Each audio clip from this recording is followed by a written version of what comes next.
I think I teach because I was the young person that every teacher prayed would not be in his or her elementary class. Spent a lot of my time being told to sit still and be quiet so the other kids could learn. One of my most vivid childhood memories is actually of my mom coming to school for parent-teacher conferences and asking me why my desk was in the corner facing the wall, isolated from the rest of the class. And I remember answering her honestly. I said, because that's where I always sit. And that became a sort of self-fulfilling prophecy for me for many, many years. Spent a lot of my time in trouble, facing the wall, facing the corner, and most of the time doing a combination of both. I was very, very fortunate, however, to have very good teachers, exceptional educators who connected with me and saw my potential and helped me to love learning. One individual in particular was our school librarian. I remember being in the library one day and making way too much noise, and she called me over. She said, "Curtis, come here." And I thought, oh, here it comes. I'm going to be in trouble again.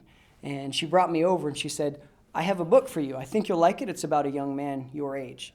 And I looked at it, and it was a book called Where the Red Fern Grows. And it was about a young man my age and the adventures that he had with two of his dogs. And I remember reading a few pages that night, coming back the next day in the library and saying, "Curtis, come over here. Tell me a little bit about what you read." And I told her I just read a few pages, but she didn't care about that. She just wanted to hear what I thought. And then she asked me to make predictions about what I thought would happen next.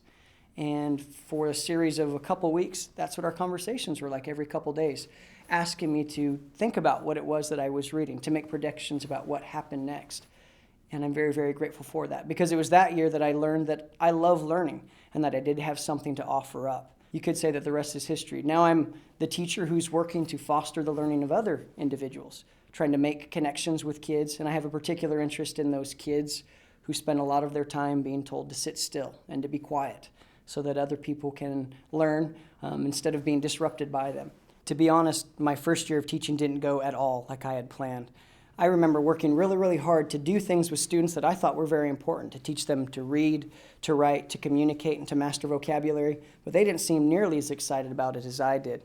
And I remember that I had a wake-up call from a young man named Anthony. In the middle of a very good lesson that I thought I'd prepared about figurative language, he raised his hand and he interrupted and he said, "Mr. C, why is it we can't learn about anything cool?"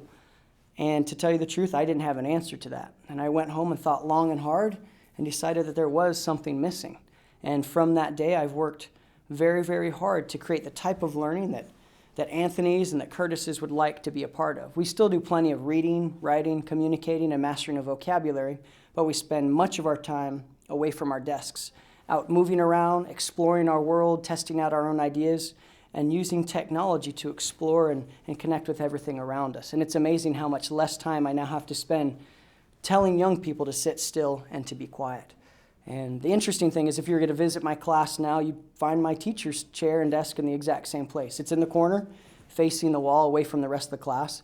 But at this point, it's empty because I'm the young kid that used to be the one that nobody wanted in their class. And now I get to be that teacher who's out moving around the classroom, trying to create the type of learning that all students want to be a part of.